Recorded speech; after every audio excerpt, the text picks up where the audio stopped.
Et voilà, on vous accueille dans notre vaisseau pour ce nouveau numéro de Plus ou Moins Geek, le seul magazine de l'univers qui revient sur 50 ans de culture geek et plus en 52 minutes. Une petite date pour vous le prouver, 1963, naissance du cinéma gore avec le film Rurik Bloodfist. Voilà, il est temps que je vous présente tous les autres, ceux qui entourent Rurik autour de cette table, avec la journaliste RL, le romancier Laurent Kessy, le réalisateur et auteur Sébastien Rassia, qui travaille toujours en binôme avec Fred Molas, et Rurik Salé, notre journaliste, chroniqueur, comédien, compositeur de talent.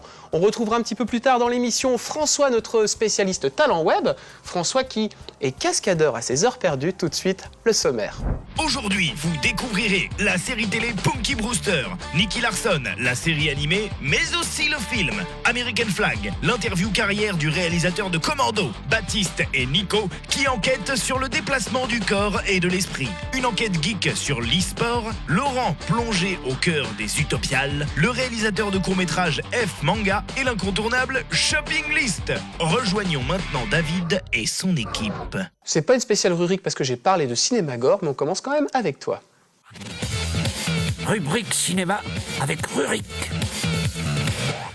Et tu vas nous parler de Joséphine Ange Gardien. Oui, c'est bien vrai, j'en parlais il n'y a pas plus longtemps que tout à l'heure avec mon voisin. En fait, j'ai un film très gore à vous. Voilà, si vous avez moins de 87 ans, je vous propose de ne pas regarder ces images, mais les autres, regardez tout de suite. De quoi il s'agit? Oh, on dirait Jackie Chan. Jackie Chan et dans la ses place. potes en train de sauter. Qu'est-ce que c'est que ce film bizarre? À quoi est-ce que ça ressemble? Peut-être bien, pas du tout, mais peut-être un peu quand même à Nicky Larson. Voilà, il s'agit de l'adaptation. Et alors ça, je vais en parler. Oh, il y a voilà. tout. Oh là là, il y a tout. C'est énorme. C'est la Gary seule scène Daniels, drôle du film. on peut faire toute une émission sur ce film. Regardez-moi ça, des ninjas rouges, c'est toujours les mêmes acteurs bien entendu. Regardez-moi ça, c'est extraordinaire. C'est donc un film de Wong Jing, l'adaptation donc... Oh là putain, ça c'est mortel. Richard Norton, le méchant, voilà. Donc c'est Nicky Larson, l'adaptation... On sent que t'as pris ton pied là. Tu vois, oui, j'ai pris mon pied. Tu regardes le truc, Et je l'ai jeté là-bas, j'irai le chercher tout à l'heure d'ailleurs. Donc c'est signé Wong Jing, d'abord. Wong Jing, qui est-il? C'est une espèce de grigou de Hong Kong, une sorte de Roger Cormans. Vraiment, je rajoute le Z au bout parce que c'est important. Alors, à la Hong Kong, c'est-à-dire 70 milliards de films par an. On est acteur, producteur, réalisateur, scénariste. On n'arrête jamais de travailler tout le temps. Mais toujours un peu grigou sur les bords. Il exploite des trucs, il fait des films un petit peu sexy, quelque chose. Alors quand ça marche, il en fait 15. Et puis quand il peut, bien sûr, racheter les droits pour pas cher pour faire un City Hunter Nicky Larson avec Jackie Chan, il le fait. C'est un grigou à tel point que Jackie Chan, qui a fait ce film, déteste ce film. Et que quand le film est sorti, il a dit, c'est de la merde. C'est de la merde. Et l'autre a répondu, il a dit, écoutez, de toute façon, Jackie Chan, il fait pas la moitié de sa cascade. En plus, il arrête pas de boire et il couche avec toutes les femmes. Voilà. Donc les mecs s'engueulent tout le temps. Ça dit donc. Voilà, c'est ça, c'est Nicky Larson. Mais alors, du coup, c'est complètement barré. Quand vous regardez le film, effectivement, il n'y a pas beaucoup d'argent. Il y a souvent une sorte de un mur blanc éclairé avec des couleurs pas mal, mais c'est juste de l'éclairage ou alors un rideau. Et ça se passe dans un bateau, non? Ça se passe essentiellement dans un bateau. J'imagine que Wong Jing avait un voisin qui avait un bateau. Il s'est dit, tiens, je vais faire Nicky Larson Tu peux dedans. t'en prêter un week-end, s'il te plaît? C'était le bateau de Bernard Tapie. C'était celui-là, le Fosséa, bien sûr. Hein. Donc, en fait, il se passe un peu tout et n'importe quoi. C'est surtout un film très cartoonesque, très bande dessinée-esque, comme tu es. Je sais que t'aimes bien cette expression. Voilà, il se passe vraiment n'importe quoi. Jackie Chan est complètement barré. Il y a des combats contre des adversaires qui viennent un peu n'importe où. Alors, bien sûr, les méchants, c'est qui? Des Occidentaux. On est à Hong Kong, nous n'oublions pas. C'est Richard Norton, qui est un vrai fighter, arts martiaux, etc., l'un de ses hommes de main. C'est Gary Daniels. Gary Daniels, c'est un mec qui a une petite carrière dans la série B. C'est un champion, je crois, de kickboxing ou full contact, et qui est d'ailleurs dans Expendables, premier du nom. C'est l'un des hommes de main de Eric Roberts. Mais il méritait Voilà. pas d'être sur l'affiche. Il méritait pas d'être sur l'affiche, non. Il est connu, mais c'est plus, il doit être un pote de Stallone, etc. Ça n'a ni queue ni tête, c'est vraiment super cheap, mais Jackie Chan est vraiment en forme. Il fait des cascades à la con, c'est vrai. Et surtout, le seul moment vraiment qu'on retient, parce qu'honnêtement, j'ai même du mal à vous dire, oui, il y a cette scène. C'est vraiment le moment où tu te dis pourquoi. Et d'ailleurs, Wong Jing a recité ce jeu vidéo dans un film plus tard. C'est qu'il y a un moment où Jackie Chan débarque dans une pièce où il y a Gary Daniels. Gary Daniels lui met un coup de pied, Jackie Chan atterrit dans une borne d'arcade. Donc il se prend l'électricité. Alors ça, c'est l'occasion de lui faire son petit côté Charlie Chaplin avec 3 pauvres effets. Et il se transforme en tous les personnages de Street Fighter. Voilà. Et Gary Daniels en face, qui est blond déjà d'origine, se transforme en Ken. Et là, vous avez cette scène où vous dites, qu'est-ce que je suis en train de regarder ? Il y a les musiques du jeu, les sons du jeu, les attaquants, enfin tout est respecté à la lettre. C'est encore mieux que les vrais films Street Fighter. C'est la meilleure adaptation de Street Fighter sur 3 minutes. Et c'est ça en fait, c'est la meilleure adaptation de Street Fighter dans Nicky Larson. en Est-ce fait. que c'est fidèle au manga Nicky Larson? Alors ça, Alors là, faut nous demander à nous tournons Morgan vers Main. RL, notre spécialiste et joli Non, beau. parce que Rien que le look du personnage, ça Non, mais en fait, c'est plus un film sur Street Fighter, j'ai l'impression. Oui, c'est ça. Ouais, c'est En fait, tout le monde dit Nicky Larson, c'est mortel. T'as vu la séquence de Street Fighter? Oui, C'est exactement ça. Il a acheté le nom et voilà, il a fait un film. Alors, en parlant de nom, d'ailleurs, c'est assez marrant parce que d'abord, faut dire vraiment le meilleur personnage, c'est quand Jackie Chan fait Chun-Li. Il fait Ouais, la fin, C'est quand il gagne, exactement- c'est Oui, mais il fait le ciseau retourné en plus. quand il complètement, retourne. avec des effets Z, mais ça marche parce que c'est tellement parodique. C'est un film parodique jusqu'au bout, vraiment. Et vous avez un truc assez marrant, c'est que Jackie Chan est actionnaire de Mitsubishi. Donc quand il a dit oui, je fais le personnage de Honda, Mitsubishi, ils ont fait attendez, Honda, c'est notre concurrent, je l'appelais pas Honda. C'est énorme. Et il s'appelle Hyundai dans le film. parce que voilà, Jackie Chan, il a des actions dans tous les trucs. Hein. Ça doit lui appartenir un peu, ça aussi. Hein. Donc d'abord, David Fressino Un est peu en comme partie Bernard Tapie, la possession de Jackie Chan. Bien sûr, et du faussaire. Donc voilà, je ne peux que vous conseiller de regarder ce film en se Ne disant... serait-ce que pour la scène. Ne serait-ce que pour la scène. C'est cheap, mais c'est rigolo. Alors, on va suivre les aventures de Laurent. Cette fois-ci, Laurent est la star de l'Inside. Il sait lui aussi fermer les portes avec sa jambe, mais il ne nous le montrera pas. On retrouve Laurent aux Utopiales. Plongé au cœur d'un grand événement. Voici l'Inside.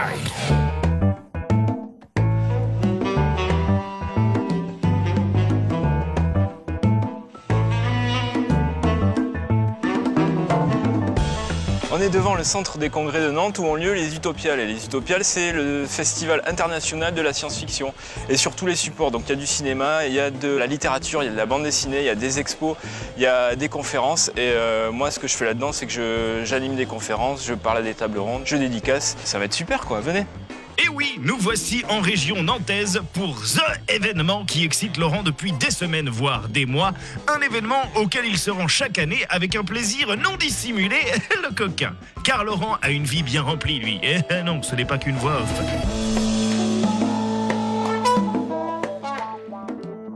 Alors ici, on est au bar, c'est le lieu stratégique des Utopiales. Et c'est là où on rencontre tous les gens intéressants, dont Jérôme Vincent qui est éditeur. ActuSF. Exactement. Et qui est aussi l'éditeur de l'anthologie officielle des Utopiales. Alors c'est quoi cette anthologie? En fait, chaque année, on fait l'anthologie avec les auteurs qui sont invités au festival. Il y a une petite sélection. Cette année, il y a des nouvelles inédites de Neil Gaiman, de Robert Charles Wilson, d'Ayordal, de Pierre Bordage, d'un certain Laurent Kessy aussi, qui est vachement bien. Il paraît qu'elle est hyper bien. Ouais, avec Xavier Mauméjean. L'idée, c'est véritablement que les gens qui puissent avoir l'anto aient une sélection vraiment de textes des auteurs invités puissent se régaler. Et en plus, c'est vrai que ça fait quand même la 4e année qu'on fait ça. Comme il y a à la fois des auteurs anglo-saxons et des auteurs français, ça donne une espèce d'image de ce qui se fait en science-fiction et en imaginaire aujourd'hui, quoi. Voilà. On peut la commander sur ton site, l'anto? On peut la commander sur le site. Elle est dans toutes les bonnes librairies de France. Si elle n'est pas dans votre librairie, c'est pas la peine d'y retourner. Et puis, évidemment, elle est là au bar des Utopiales. Ok. Bon, il faut que je te laisse parce que j'ai une conférence sur Philippe Cadic. Ça tombe bien, dépêche-toi, c'est bien, c'est un bon auteur. Tout de suite, je vais à une table ronde qui s'appelle l'Android qui écrivait. Et c'est une table ronde sur Philippe Cadic. Donc je vais parler avec tous mes amis spécialistes. Voilà. À tout à l'heure.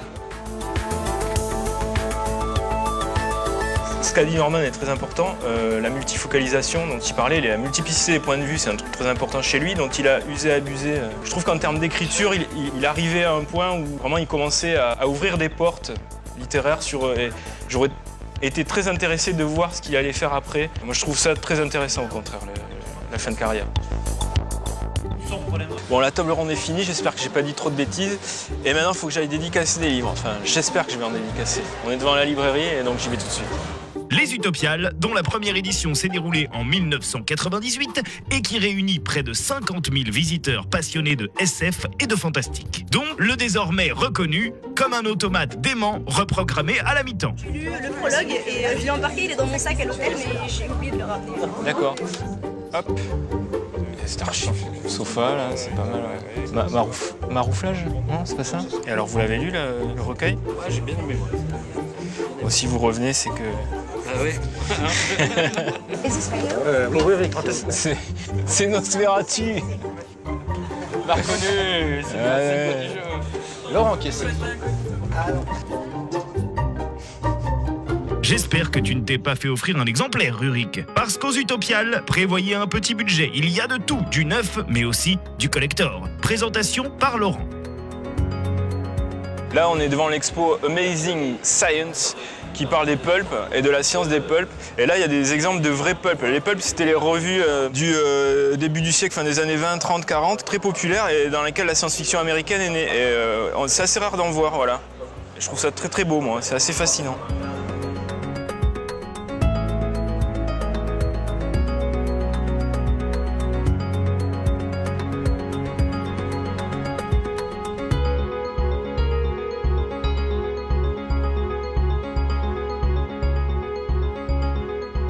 Ici, c'est cool parce qu'il y a plein de collections, en fait, dont des vieilles collections que j'adore.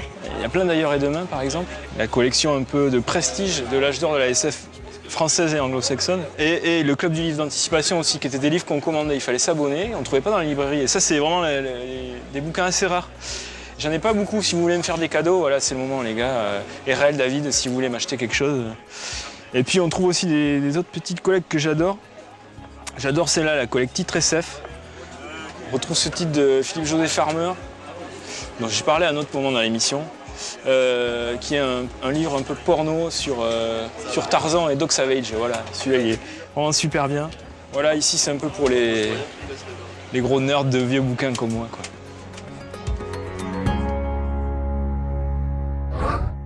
Laurent qui a toutes ses habitudes aux Utopiales. J'ai mon rond de serviette au bar de Madame Spock, qui est le bar des Utopiales.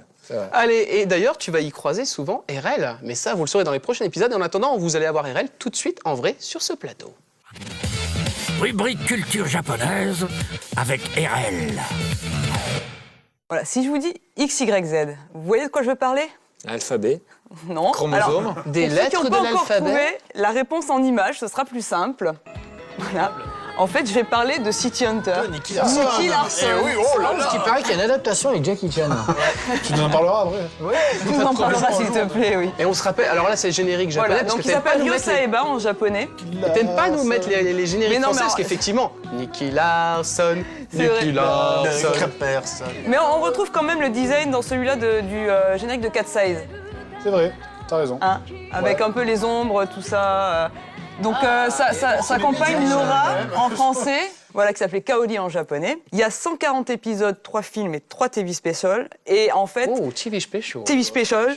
Et en fait, 140 épisodes, c'est pas beaucoup. Le réalisateur, il a travaillé sur Détective Conan. Ceux qui connaissent, il y a déjà plus de 700 épisodes quasiment. C'est un truc de 700 ouf. épisodes. 140, c'est tout petit à côté. Hein. Et peux-tu me pitcher juste pour mon plaisir Alors, cette série? Pour ceux qui ne connaissent pas, en fait, Ryo Saeba, Nicky Larson, est un tueur à gages. Et en fait, il va rencontrer sa compagne Laura. Et du coup, il va un peu changer de métier. Il va devenir ce qu'on pourrait appeler un sweeper. C'est un espèce de nettoyeur. Il va essayer de nettoyer le Tokyo du crime.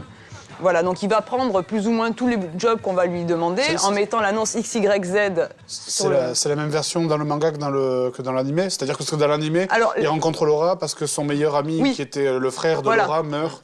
Ça, c'est un détail finalement parce que ça fait 2 épisodes, un truc comme ça. C'est pour montrer aux gens que je la regarde aussi. C'est le Punisher en gros, quoi. Il tue les méchants. C'est un peu ça. Il prend un peu tous les contrats, surtout si la fille est jolie. Le manga, par contre, est beaucoup plus sombre. Il est aussi plus osé puisque, bon, on se le cache pas, c'est un coureur de jupons. Mais en fait, ça... Très censuré en français. Ouais, alors ça c'est assez étonnant aussi parce qu'effectivement, là j'ai une anecdote culture japonaise une fois dans l'année, donc j'en profite. C'est qu'effectivement c'était diffusé quand même pour nous, série pour enfants. Et notamment, je me rappelle que Nicky Larson devait emmener une fille dans un Love Hotel. Et dans la VF, c'est devenu un restaurant végétarien.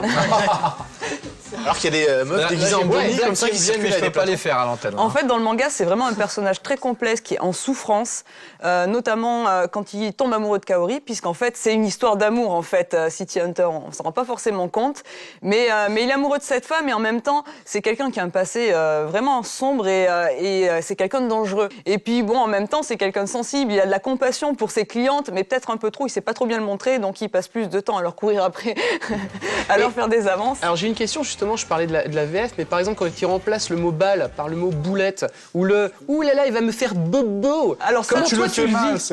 Il va me faire bobo. Voilà. Comment toi tu le vis? Parce que toi, je sais que tu me dis toujours c'est City Hunter, ce n'est pas Nicky Larson. Non, alors, City Hunter, Nicky Larson, c'est un des rares avec peut-être Ken, où on a une VF qui est tellement inventive que finalement, elle peut se considérer en tant que telle. Elle est unique. Mais c'est bon, alors, les noms des méchants, Raoul, Marcel, Raoul, André, Mamut. D'ailleurs, en parlant de Migozu, puisque c'est son nom original, Tsukasa Ojo, l'auteur, aime bien faire des clins d'œil entre ses séries. Et sa série d'avant, c'était Cat Size. Et Mammouth travaille dans le bar. Dans le café. Cat Size, avec sa compagne Mickey. Et l'inverse aussi, Cat Size travaille à Mammouth. Et il y a un clin d'œil dans la saison. Le gonzo de la honte, il était pas Et donc il y a un clin d'œil encore dans la série d'après qui s'appelle Angel Heart, où en fait l'héroïne reçoit le cœur de Kaori, qui donc dans un espèce de monde parallèle, Kaori meurt et donc c'est un monde parallèle, c'est pas la suite? Alors Tsukasa Ojo se défendra en disant que c'est pas tout à fait le même monde, c'est pas tout à fait une suite, en fait, c'est vraiment plus un clin d'œil qu'un spin-off. C'est trash la suite quand même, parce que t'as Laura qui meurt et du coup Nikki qui est... Voilà, mais a priori défendrait la thèse que ce serait un monde parallèle, ou peut-être aussi pour pas blesser les fans de City Hunter qui seraient après hyper malheureux. Une dernière petite info. Voilà, on se souviendra évidemment du marteau 5 tonnes, 10 tonnes, 100 tonnes, variable à loisir. Qu'il y a dans le film d'ailleurs. Du bazooka. Jackie Chan se prend un coup de marteau. C'est peut-être le seul truc en commun en fait. Eh ben écoutez, je vais vous voyez, chers amis, on reste dans la violence avec une interview carrière consacrée à Mark Lester. Ne bougez pas, c'est le moment de l'interview carrière. Oh, tu aimes les gros muscles? Tu aimes quand un scénario fait boum, bam, bim? Rencontre avec le réalisateur Mark L. Lester. Qui c'est? Si je vous dis Commando avec Schwarzenegger, ça doit vous parler. Et Mark est plein de surprises. D'ailleurs, c'est Rurik qui les a recueillis. Comment as-tu commencé? J'ai débuté pendant la période anti-guerre en 69-70 et je m'intéressais à la politique. Alors j'ai commencé par faire des documentaires contre la guerre. Puis j'ai enchaîné avec un film intitulé Trisha's Wedding, un film politique sur la Maison Blanche sous Nixon. Il a été très controversé. Tous les acteurs étaient des drag queens qui jouaient le rôle des gens de la Maison Blanche. C'était une parodie qui a été beaucoup vue et très discutée. Ça a lancé ma carrière. Puis je suis passé de la politique au divertissement. Et j'ai commencé à faire des films de drive-in. C'était passionnant pour moi, car je regardais des films au drive-in pendant mon enfance. Et voir son film sur ces écrans, c'était super. Il y avait un gros marché. On pouvait faire un film à petit budget et il sortait partout en salle. Ce n'est plus vrai aujourd'hui, ils sortent en vidéo. C'était vraiment une super période. Ça cogne et ça rigole chez les routiers est un de mes préférés. On en parle encore, c'est un film rigolo. Et aujourd'hui, il faudrait des millions de dollars pour filmer ces conduites en camion. C'est en 1981 que sa carrière quitte les drive-in en proposant le classique The Fun House, alias Massacre dans le train fantôme de Tobe Hooper. Si vous n'aimez pas les clowns, c'est mal parti. Tobe Hooper m'a donné un synopsis d'une page et j'ai financé tout le développement. Puis Universal a mis de l'argent pour que le film se fasse et il a été tourné à Miami. C'est un des premiers films que je faisais avec un autre réalisateur parce que je tournais déjà Roller Boogie en 79. Et les deux sont sortis en même temps. Donc, il a fait le film tout seul. Le premier film à le lancer comme réalisateur est devenu un classique de la série B horrifique, Class of 1984, où dans un futur proche, un prof va se friter sévère avec des jeunes. C'était vraiment le plus gros film que je n'avais jamais fait. À l'époque, il m'a permis de passer un cap. Et j'ai tout fait dessus. J'ai écrit le scénario avec Tom Holland, j'ai réalisé, produit, c'était mon idée. C'était exactement ce que je voulais faire. C'est un film parfait dans son genre. Il fonctionne encore. Et je suis justement en train de faire le remake. C'est un scoop que je vous donne. Je viens de décider d'en faire le remake. Pour le rendre plus moderne, plus violent, c'était un film prophétique. C'est vrai qu'aujourd'hui, il est presque sage par rapport à ce qui se passe dans la réalité. Ce film était donc une percée. Après, j'ai reçu un appel de Dino De Laurentiis qui l'avait vu et m'a embauché pour faire Firestarter, Charlie en VF. Puis ensuite, j'ai fait Commando et d'autres films de studio. Et puis arrive Schwarzy. Ouais, je l'adore. Il est très pro, très facile à vivre. C'était son deuxième film. Il a avoué à la télé qu'il avait eu une relation avec une des filles. Il est super, c'est agréable de bosser avec lui. On a essayé de mettre un peu d'humour dans son jeu, comme des répliques à la James Bond. Que fais-tu quand tu portes ta casquette de producteur ?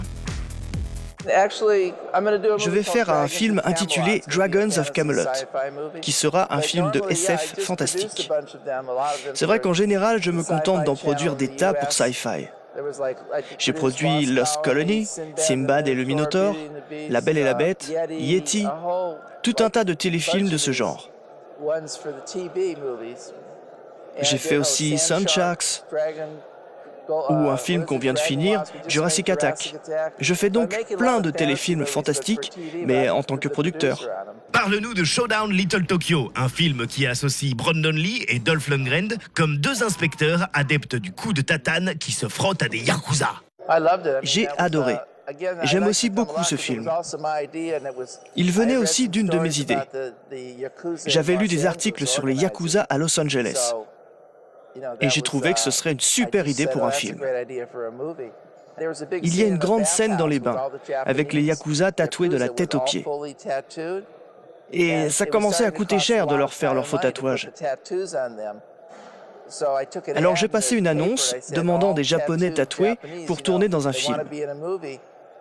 Et là, entre 50 et 60 types se sont pointés, de vrais Japonais tatoués.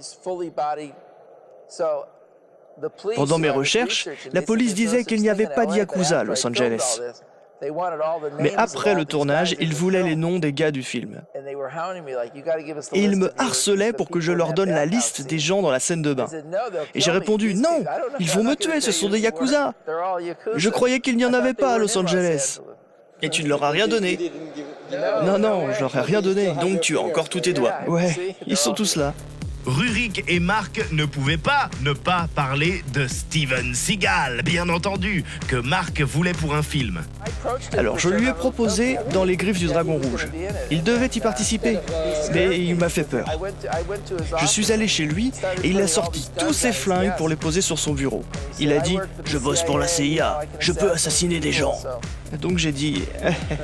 On vous conseille de voir Charlie, adapté de Stephen King, ou Ptérodactyle, avec le rappeur Coolio. Si. Mark Lester, alors comment est-il? J'aime bien te poser la question quand tu as rencontré des gens comme ça. Qui est donc écoute, Mark il a Lester, des dents très blanches, qui à mon avis sont totalement naturelles, ça je peux te le dire. Non, Mark Lester est très calme, il est marrant, c'est un gars qui a eu une incroyable carrière, il est très iconique, et puis au bout d'un moment il s'est mis à produire des séries B un peu, bon... Ça fait 15 ans qu'il fait des films que personne ne regarde, 15-20 ans. Mais il est marrant, il avait cette anecdote sur Steven Seagal. Il avait... non, il est incroyable. C'est un personnage très calme qui roule sa bosse, etc. Et bah, écoute, très low profile, on va dire. Et ben, j'ai enchaîné sur quelqu'un qui est calme et qui roule sa bosse. C'est au tour de Laurent. Rubrique BD et romans avec Laurent. La BD la plus obscure que j'ai pu trouver. Encore plus obscur que les précédentes, évidemment, parce qu'elle n'est même pas traduite en français. On va même demander d'éteindre la lumière. Voilà, très, très obscure. Elle n'est pas traduite en français. C'est une BD américaine qui s'appelle American Flag, dont on va voir quelques images, je pense. Ça va vous donner une idée. Flag. Voilà, Flag avec 2 G, parce que c'est le nom du héros qui s'appelle Ruben Flag. Ruben. Il se bat avec. C'est marrant, Voilà, on voit quelques planches. Oui, les filles à poil. Vous voyez que c'est très, très graphique, j'y reviendrai tout à l'heure. Encore City Hunter. Voilà, et c'est dû à Howard Chaykin. Howard Chaykin, il n'est pas très connu en France, il y a eu ses Shadows qui ont été traduits. Il y a eu quelques trucs, il bosse pour Marvel en ce moment. Ici, personne ne connaît American Flag parce que ça a été publié chez un plus petit éditeur et parce que ça n'a jamais été traduit ici. Et moi, j'adorerais que les Français... là-bas. Ça a marchoté, disons, oui, il y a eu quand même 50 numéros, il y a eu une deuxième série, ça a marché, mais c'est surtout, ça a été hyper influent. Et beaucoup de gens, même des auteurs de SF littéraires, ont été marqués par American Flag. C'est une BD. Beaucoup de gens croient que le fait d'utiliser une case qui représente un écran de télé et dans lequel on voit un présentateur, vient de Dark Knight de Frank Miller, alors que ça vient de American Flag de Howard Chaykin. Et le ton, c'est sombre aussi comme alors non, c'est quand même adulte parce qu'il y a un peu de sexe.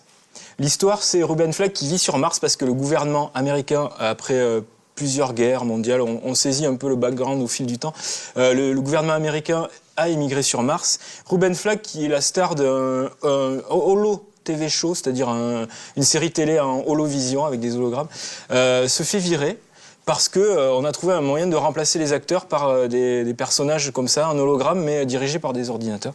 Donc il a plus de boulot, il se fait virer et il est drafté chez les Plexus Rangers, qui sont la force de police de l'ancienne Amérique, quoi, de ce qui reste de l'Amérique, et qui est dirigé par une grosse corporation qui s'appelle le Plex. Évidemment, Ruben Flag, quand il arrive dans cette espèce de centre commercial où tout le monde vit à Chicago, la ville de Chicago est presque quasiment entièrement un centre commercial. Toutes les femmes se pâment devant lui, donc il a pas mal d'aventures sexuelles. Et à côté, il a des aventures, des intrigues policières, quoi. Il y a une station de télépirate, un peu comme dans Vidéodrome. Il y a un chat qui parle, un chat génétiquement modifié avec des pattes en métal qui parle. Donc c'est vachement bien, c'est très graphique. Chaykin bosse avec un lettreur qui s'appelle Ken Bruzenak, et auquel il demande de vraiment participer. Ken Bruzenak.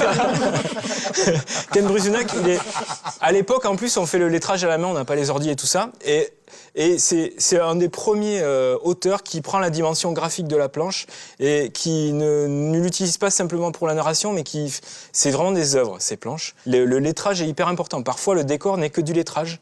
Mais c'est hyper beau, c'est hyper efficace. On ne parle jamais des lettreurs. Ben voilà, Bruzenak, il est hyper... Oui, excusez-moi, c'est pas ici qu'on va en parler, de ces gens-là. Je suis lettrophobe. Voilà, et Chaykin, il a coutume de dire que American Flag a lancé sa carrière et a brisé son deuxième mariage parce qu'il bossait tellement que voilà, il avait plus de temps. Marié à son art. Voilà, il a fini par travailler à la télé, après il a bossé sur Viper, la série de voitures, sur Flash, la série télé, Invasion Planétaire. Qu'est-ce qu'il a fait, scénariste? Ouais, Flash. Et Mutant X, il était showrunner de Mutant X. D'accord. Voilà, il est revenu à la BD. Oui, c'est pas plus mal, c'est ce que j'allais dire. Moi, j'ai une dernière question. 45 rue Poliveau, il y a une boucherie qui s'appelle la boucherie Jambier. Qu'est-ce que c'est que cette boucherie? Jambier. Une dernière chose, je m'adresse à mes amis éditeurs. Mais j'ai pas ma réponse. Jambier, la grande vadrouille. Ah ouais, voilà. Je m'adresse à mes amis éditeurs. J'ai beaucoup d'amis éditeurs. Il faut traduire American Flag et je suis prêt à le faire à un bon prix. On peut négocier. Allez, le temps que Laurent mène ses investigations et ses négociations, tout de suite une enquête geek et on s'intéresse au e-sport. N'allez surtout pas aux toilettes. Voici l'enquête geek. Je m'appelle Pouilleux. Alors, je m'appelle Nicolas Goguet. Mon pseudo, c'est Sibelius. Donc, au sein de la SLE, je suis président de l'association. Mon pseudo, c'est Eniko. Maintenant, je suis plus sur l'axe commentateur.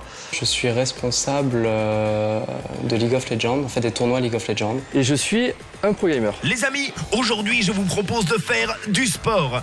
Non, ne fuyez pas, nous n'avons pas retourné notre veste à plus ou moins geek. Bienvenue dans l'incroyable monde du e-sport, où la pratique du jeu vidéo mode multijoueur donne lieu à des parties et des tournois les plus endiablés. Le e-sport, c'est le sport électronique, c'est-à-dire que c'est le sport au travers du jeu vidéo, qui, si on se prend une base un peu comme le football, où il y a des tournois, des ligues, des championnats du monde, etc., et ben, il existe exactement de la même manière pour les jeux vidéo. C'est vraiment une compétition avec une élite, des joueurs professionnels, exactement comme le sport qu'on a l'habitude de voir un peu plus traditionnel. Pas besoin d'être informaticien pour jouer, il y a beaucoup de personnes qui ne le sont pas. Le jeu vidéo, c'est avant tout une passion, un plaisir qu'on découvre soit sur des vidéos, soit avec des personnes qui nous en parlent. Le côté e-sport, c'est de rencontrer des personnes qui ont la même passion.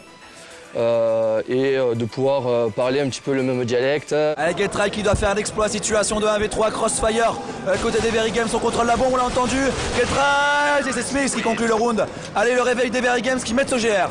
Le e-sport existe depuis déjà honnêtement plusieurs années. Nous, ça fait déjà 10 ans qu'on organise ça, donc ça a commencé, on organisait des LAN parties de 100-150 joueurs au départ. On est maintenant plus sur un schéma de 400-600 personnes.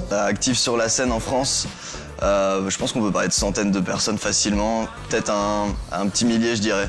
vraiment avec tous les jeux, parce qu'il y en a quand même pas mal, ça commence à venir. Je dirais un bon petit millier de personnes qui travaillent activement sur des événements comme la Paris Games Week ou plein d'autres, la Japan, etc. Et même du coup online, parce qu'il y a beaucoup de choses qui se font online avant d'être sur un événement comme ça. Donc ouais, je dirais bien 1000 personnes. La console, on va être sur du Call of Duty ou du Street Fighter, voire du Tekken Tag 2 Tournament. Au niveau des PC, on va être sur du League of Legends, du Counter-Strike, on va faire du Dota 2, on va avoir du Shootmania et StarCraft 2. Après chaque partie que tu vas jouer, tu vas analyser ta partie. Déjà, ça va te permettre d'analyser ton adversaire, que tu pourras retrouver potentiellement dans des tournois, soit online, soit offline. Et ça va te permettre vraiment de cibler tes erreurs et savoir comment progresser. Si tu joues pour jouer, ça sert absolument à rien. Tu vas pas avancer ou très lentement. Alors que là, c'est vraiment, faut avoir un esprit critique. Et en effet, il y a des ligues qui permettent d'accéder, en fait, d'obtenir des points lors des événements de LAN qui se passent un petit peu de partout en France. Et ces points permettent d'accéder à une finale du championnat de France, qui permettent par la suite d'accéder à des tournois européens et mondiaux. Alors ça c'est bien fait, ils ferment un petit peu en sorte de wall, du coup ils s'empalent un petit peu, mais il y a quand même énormément les marines qui sont en train d'être, oh là là, les marines qui ont été un petit peu split, mais tard, les bénis qui ont fait beaucoup de dégâts au final du côté de chez Moment, ça ne passera pas. En France, des grosses teams, je dirais qu'il y en a les 5, vraiment, teams professionnelles. Après, il y en a pas mal derrière qui seraient plus semi-professionnels. Mais ouais, je dirais 5, avec, donc c'est des grosses écuries en général qui ont un site internet, une web TV, donc ce qu'on appelle une web TV, ça va être, c'est un peu le concept de la télé, mais du coup sur l'ordinateur, donc sur les jeux vidéo. Aujourd'hui, l'évolution justement de l'e-sport en France est un peu différente de l'évolution dans d'autres pays, voire dans d'autres continents, puisque dans des pays comme l'Asie ou même les États-Unis, on est sur des événements qui sont vraiment gigantesques, avec des centaines de millions d'euros dépensés, soit en termes de dotation pour les joueurs, soit tout simplement en termes d'organisation. Je pense, si on est comme ça un petit peu à la traîne, c'est vraiment un problème de mentalité en fait. Les jeux vidéo sont assez mal perçus relativement, et surtout tout ce qui va être du coup niveau professionnel. Joueurs professionnels, on est plus caractérisés comme des gros geeks, on sort pas, on n'a pas de vie, ce genre de choses. C'est vraiment des gros clichés qu'on retrouve en France et qu'on ne retrouve pas forcément en Allemagne, aux États-Unis ou même du coup en Corée où ça marche très très bien. Et ça déjà c'est un premier frein, je pense. On espère que ça va devenir vraiment quelque chose de très gros. Un peu comme ce qui se passe dans d'autres pays nordiques européens. Pour moi, ça va exploser. C'est le pari que je fais également, vu que je me lance dedans. Ça peut que marcher. Quand on voit l'ampleur que ça prend, ça se multiplie. Le nombre de gens qui s'y intéressent, ça n'arrête pas tous les jours. Il y en a de plus en plus. On le voit assez facilement là. Déjà en un an, moi ça fait un an que je suis dedans maintenant. Et la scène a complètement changé. Il y a beaucoup plus de gens, les événements, tout le monde vient. Donc, je pense que dans 10-15 ans, ce sera vraiment reconnu comme un vrai sport. Je pense qu'on va reconnaître les professionnels dans ce métier dans tous les pays. J'espère qu'en France, on sera au niveau aussi.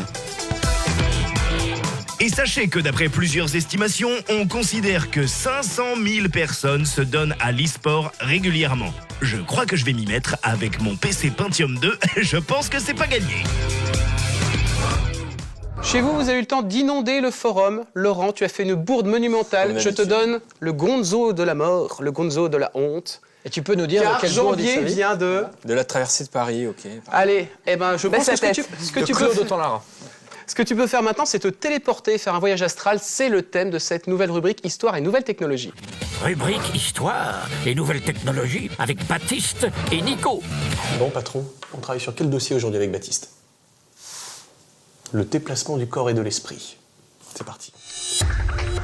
Si vous avez apprécié cette thématique, vous aimerez le livre Les Thanatonautes, un roman signé Bernard Werber, le film Inception de Christopher Nolan, Star Trek, les séries et les films, le manga Ghost Hound, le film qui fait froid dans le dos, Insidious, le dessin animé Avatar, le maître de l'air, ou encore Enter the Void de notre français cinglé Gaspard Noé. Bon patron, Baptiste et moi on a trouvé pas mal d'informations concernant déplacer le corps et l'esprit. Je vais commencer, si tu permets Baptiste, par le voyage astral. Le voyage astral est un phénomène qui est repris dans quasiment toutes les civilisations, principalement en Asie, un petit peu en Europe. En quoi consiste le voyage astral? En gros, c'est une séparation du corps et de l'esprit qui permettrait à l'esprit de devenir autonome et de faire son propre voyage. Imaginez une seule seconde, patron, si vous étiez seul dans votre lit, vous vous endormez et votre esprit quitterait votre corps pour aller visiter les lieux les plus fous de la planète? En ce qui concerne la science et les nouvelles technologies, pour le déplacement du corps et de l'esprit, je vais parler beaucoup de téléportation. Maintenant, patron, il est important de mettre le point sur plusieurs principes physiques, et notamment quantiques. En physique quantique, on peut dire qu'une particule est une onde. C'est une question plus de comportement que d'état. Après le voyage astral, il existe aussi ce qu'on appelle une EMI ou NDE. Patron, imaginez, vous avez un accident. Vous semblez mourir. Votre corps rapporte à votre esprit une histoire, une expérience de l'au-delà. Est-ce que votre corps et votre esprit se sont séparés à ce moment-là? Ici en France, on a un professeur, le docteur Charbonnier, qui est un spécialiste de l'anesthésie. Il explique assez facilement qu'il y a différents paliers de conscience. Est-ce que la NDE est un des paliers les plus bas de notre conscience? Est-ce qu'à ce moment précis, notre esprit quitte notre corps? En tout cas, le nombre de témoignages à travers la planète rapportent tous la même histoire. Maintenant, nous allons parler d'intrication quantique. Il faut savoir que dans l'univers, les particules, certaines particules, sont liées entre elles. Si vous modifiez l'état d'une particule, elle se retrouve simultanément modifiée à l'autre coin de l'univers. Par cette intrication, en réalité, ces deux particules n'étant qu'une particule, vous téléportez la particule à l'endroit où elle se situe, à l'opposé.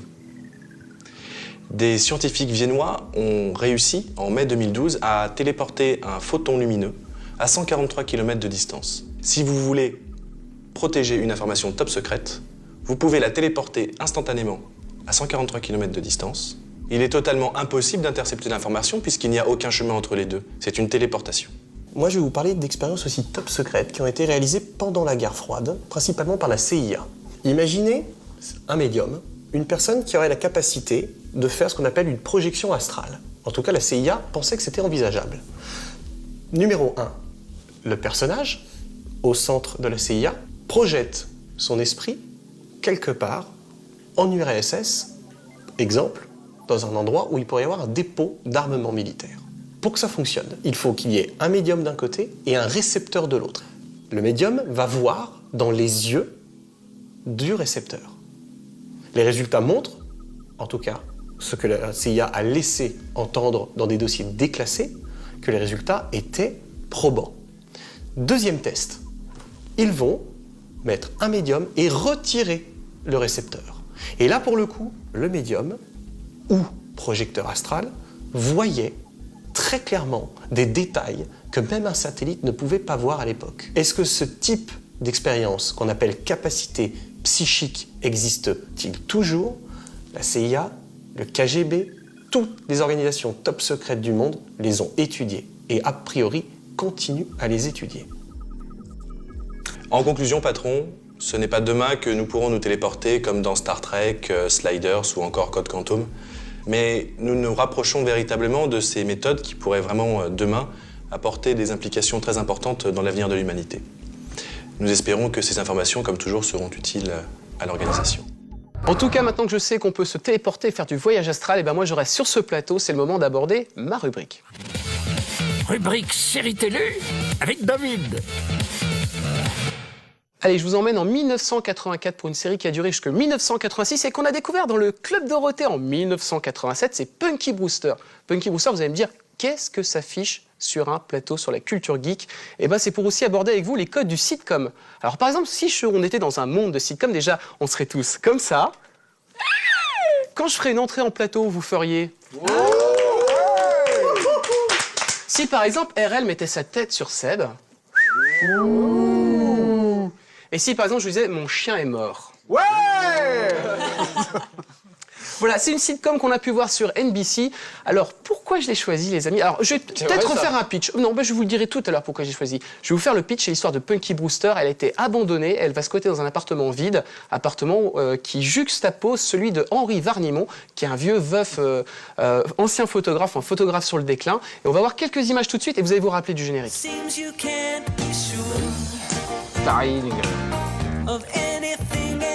avec Soleil Moon Soleil Fry. Moon Fry, c'est quand même un super prénom, ça. Alors, Soleil Moon. j'ai un truc à dire dessus, c'est que c'est devenu une putain de bombe atomique. Alors là, c'est très bien que tu rebondisses mais elle a là-dessus. joué dans quoi cette meuf maintenant? J'y pense depuis tout à l'heure. Buffy, non? J'ai vu, enfin, on en parlait avec des potes il y a pas très longtemps, on regardait des images de elle adulte. Oh là là. Et t'imagines, tu veux pas me dire que t'as pas cherché exprès, tu sais, sur Google. Regardez des images. J'ai tapé Soleil dans Google. Vous les regardez vite fait, ça a pris une demi-heure. Voilà, exactement.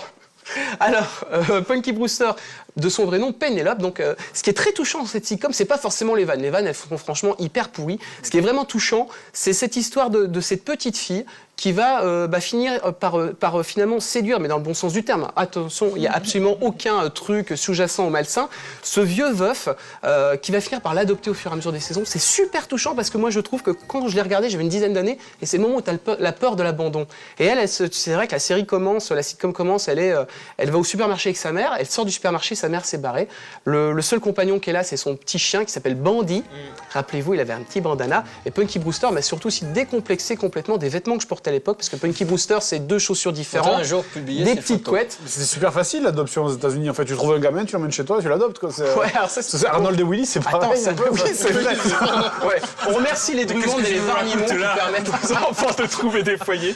Alors, je viens finir sur le cast. Il y a un truc qui est absolument génial. C'est George Gaines, qui est pas un acteur le plus connu du monde, qui joue Henry Varnimont. C'est le commandant Lassard, non? Dans la série Exactement. Police Academy. Dans les Police Academy. Et au départ, ça devait être Fred Gwynne. Alors, Fred Gwynne, ça vous dit petit rien. C'est Monsters. C'est une vieille série des années 60. Il jouait donc une créature. Et NBC, quand ils ont vu... Frankenstein, presque. Oui, voilà, c'est ça. C'était un simili Frankenstein. Et quand NBC a vu dans la liste des comédiens potentiels Fred Gwynne, ils ont dit, attendez, mais... Si c'est Frankenstein qui adopte une petite fille de 8 ans, ça va jamais passer. Donc, ils sont passés à George Gaines. La petite comédienne qui s'appelle Soleil Moon Fry. Alors, une anecdote qui va te plaire. Elle est atteinte d'une petite maladie, d'une grosse maladie, puisqu'à 15 ans, elle se retrouve avec un 110E. Mais 15 ans, elle a des gros seins, ça va te plaire. Non, mais c'est dramatique pour ce qui va se passer après, parce qu'elle va plus faire un seul casting. Les gens dans la rue la traitent de prostituée. 110E à 15 ans. Les gens se moquent d'elle dans la rue, elle peut plus faire un seul casting, au point qu'elle va devoir faire une réduction mammaire. Mais alors, pour vous montrer à quel point c'est tortueux, Noël, en fait. Il y a eu des débats à la télévision américaine pour savoir si oui ou non elle devait faire cette réduction mammaire. C'est quand même surréaliste. Donc elle avait le soleil et la moule. Le soleil a rendez-vous avec la lune. Oh. Et en épisode aussi qui est très touchant, il y a une grosse catastrophe spatiale, puisque je crois que c'est la capsule Challenger qui se crache. Et elle rêvait d'être astronaute, elle va être pleurée pendant tous les épisodes. Et c'est Buzz Aldrin qui va venir à la fin de l'épisode lui dire « Mais non, ma petite Punky Brewster, il faut que tu crois à ton rêve. » Voilà, c'était ma séquence émotion. Dernière petite anecdote avant de passer à autre chose. Punky Brewster, le nom vient d'une ex-petite copine d'un des patrons de NBC. Sauf que ça a été le branle-bas de combat. Voilà, rien à voir avec la poitrine de Soleil Moon. Mais c'est un bordel pas possible parce que les jurys se sont dit « Attendez, on peut pas utiliser le nom de quelqu'un qui existe sans qu'on ait fait signer un papier. » Ça s'appelait Monkey Brewster. Non, ça s'appelait réellement Punky Brewster. Donc ils l'ont cherché partout, ils l'ont retrouvé, ils lui ont fait signer un gros chèque. Et elle apparaît d'ailleurs dans la série comme professeur de Punky Brewster. Ça, c'est très drôle. Vous me demandiez dans quoi elle est apparue à partir du moment où elle a eu les seins un petit peu plus light. Elle est apparue dans Sabrina l'apprentie sorcière. Dans ma vie. Série où joue, alors je le précise, Melissa Joan Hart, qui avait été à l'époque, elle refusait dans le rôle de Punky Brewster. La boucle est bouclée. Chers amis, nous allons passer à autre chose puisque c'est le moment de François. Peut-être que François a regardé Punky Brewster, en tout cas, il va nous présenter un nouveau talent web. C'est le moment de découvrir un nouveau talent web. Alors, comment faire pour être chroniqueur web sur Plus ou Moins Geek? 3 étapes. L'ouverture, comme ça. La blague, je me suis assis et j'ai pété. Classique. Et enfin, on termine comme ça. Tout de suite, un talent web. Cet homme, c'est F Manga. C'est un pseudo. Nous ne devons pas dévoiler son prénom.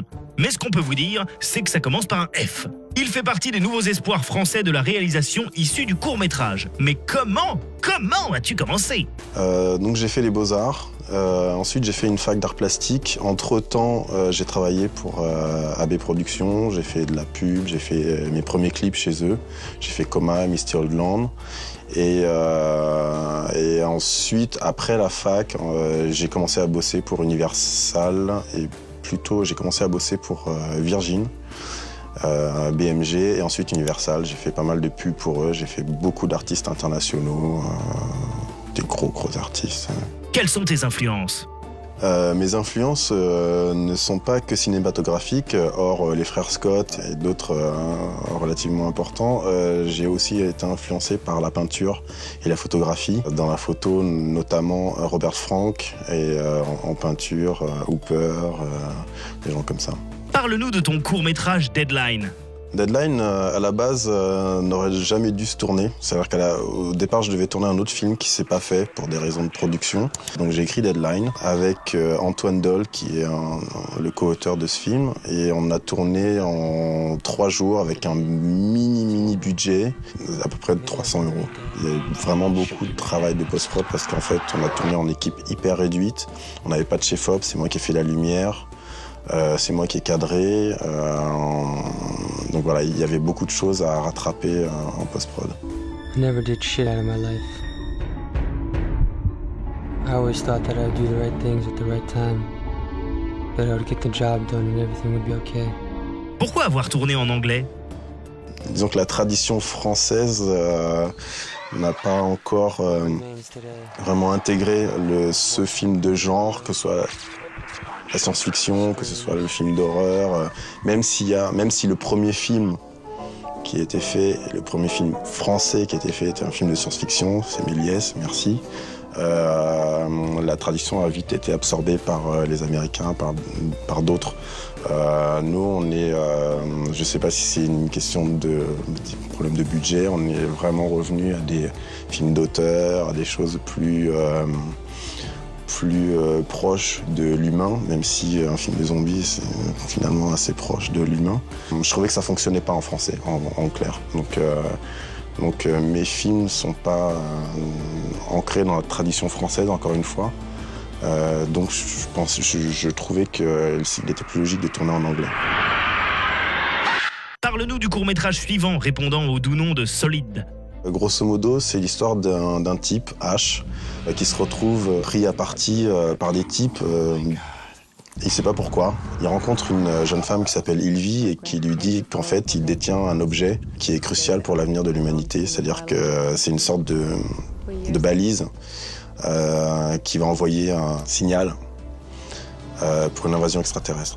Dans la première écriture, j'avais pas l'ambition que j'y ai mis après. L'idée, c'était de faire un film de science-fiction parce que je suis très sensible à ce genre. J'ai rencontré Sedina Baldé qui joue dans le film et qui a pas mal de connexions en Chine. Voilà, le film s'est fait à Hong Kong, ce qui ajoute une atmosphère particulière au film. Un peu de kung-fu. Quelles sont tes influences sur Solide? Bon, alors, la première influence de Solide, clairement, c'est Blade Runner. J'ai même introduit les petits sons directement samplés dans le film de Blade Runner. C'était mon tribute à Scott et à Moebius. J'ai aussi utilisé la parka transparente pour mon actrice principale. Voilà, c'était mon influence majeure dans le film. Comment vois-tu ton avenir?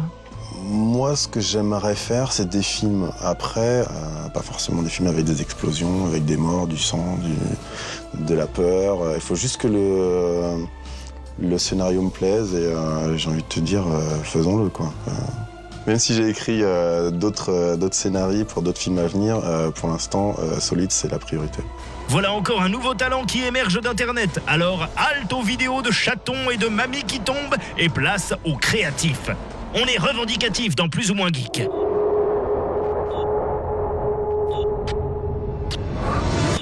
Voilà, c'est aussi le boulot de Plus ou moins Geek, son devoir de mémoire, c'est de mettre en avant des réalisateurs de courts-métrages parce qu'on ne l'en voit pas tellement à la télévision. On enchaîne avec Franck. Franck, que nous as-tu sélectionné? Franck, c'est comme François. C'est Franck. Tout de suite, la shopping list. Bonjour à tous et bienvenue dans la shopping list. Ça fait flipper de caresser une boule de poil, ça fait un petit peu méchant de dessin animé, j'aime bien. Mais j'ai trouvé ça dans la rue et ça sent pas très bon. Ah, je me lavais les mains.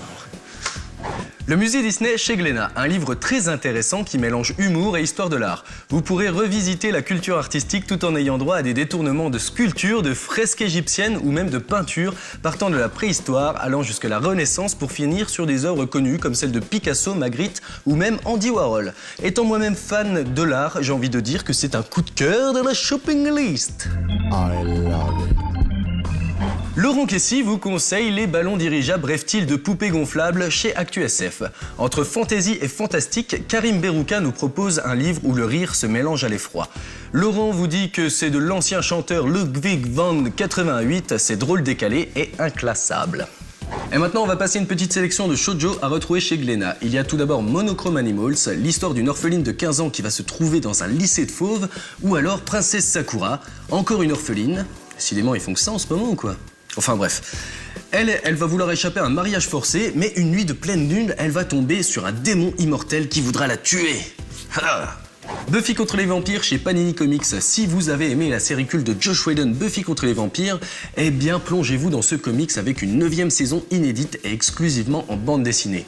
Josh supervise l'écriture de cette BD, mais moi je vous avouerai que je préfère quand même regarder la série. Carabosse chez Le Lombard. C'est toujours la même histoire. D'abord Carabosse meurt, ensuite elle revient à la vie, ensuite elle est convoitée par des mecs, ensuite les mecs souffrent.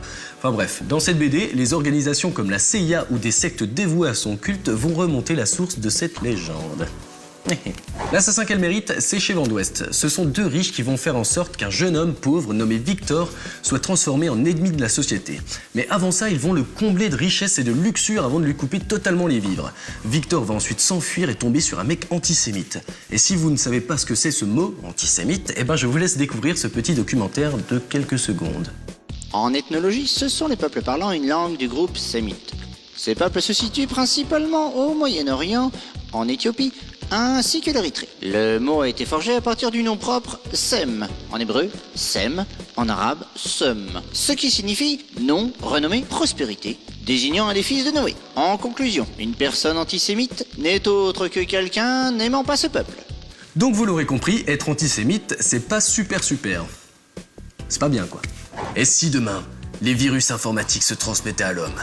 En tout cas, c'est la question que se pose cette BD, Firewall, chez Grand Angle. Et pour lutter contre des cybercriminels, 2 personnes sont sur le coup. Une craque en informatique et un lieutenant de l'armée. Encore une BD qui nous rappelle que nous allons beaucoup trop loin. Bambou a édité des BD de la famille pirate. Certaines personnes ont déjà pu voir les dessins animés. Moi, je me rappelle, j'étais vraiment gamin et je me dandinais comme ça en slip kangourou devant le générique. Enfin bref, on n'est pas là pour parler de ça, mais en tout cas, dans ce tome sac à main, le croco de la famille va subir un entraînement intensif pour devenir un bon chien de garde. Le plan, chez Grand Angle, l'histoire de Gabi, une petite jeune de 18 ans qui va tricher au poker afin de pouvoir payer ses études. Bah ouais, tous fait ça. Hein. Un jour, elle va se faire coincer, mais un homme va la sauver et la prendre sous son aile, car il a besoin d'aide pour un casse d'exception qui nécessite une jolie fille. Devil May Cry, la première adaptation en BD du célèbre jeu vidéo, est à retrouver chez Glénat. Les chroniques de Virgile se déroulent quelques mois avant le jeu vidéo et ce préquel apporte de nombreuses informations sur des personnages emblématiques du jeu. Et moi j'adore. Et voilà, la shopping list c'est terminé, vous pouvez toujours m'envoyer vos coups de cœur à cette adresse. Quant à nous, on va retrouver l'équipe de plus ou moins geek. Oh mais c'est vivant ce truc. Wow. L'émission est déjà terminée, presque terminée, mais en tout cas, il y a une petite tradition maintenant dans cette émission, c'est le plus. À qui vas-tu donner ton plus? À la BD de Laurent, il y a des filles à poil. Ouais, un petit peu. Laurent? Punky Brewster, je vais aller chercher des photos sur Google. Coquine. Ça va être chaud. Seb? Nicky Larson. Le manga. Le manga. C'était chaud, ça. Tu as joué à grand chose. Fred? Moi, c'est Nicky Larson, le film Ring pour la scène de Street Fighter. Rurik? Et moi, c'est... j'ose pas trop le dire parce qu'elle n'avait pas encore ses gros seins, mais Punky Brewster. Moi, je trouve que City Hunter, Nicky Larson, voilà, tu m'as tellement battu pour que je parle du titre en version originale. Allez les amis, moi je vais aller me remater du coup Nicky Larson, mais vous pouvez poursuivre l'aventure sur tous les réseaux sociaux comme Geekbook, Geekter, il y a l'appli Geek, il y a le site internet, et vous... Il y en a un autre. Le forum. Le forum, bien évidemment. Le forum. Avant de se quitter, n'oubliez pas qu'il n'y a absolument aucun âge pour se revendiquer plus ou moins geek, oui. Et qu'un bon geek est un geek curieux. Allez, on se retrouve très bientôt pour une prochaine émission. Hello tout le monde!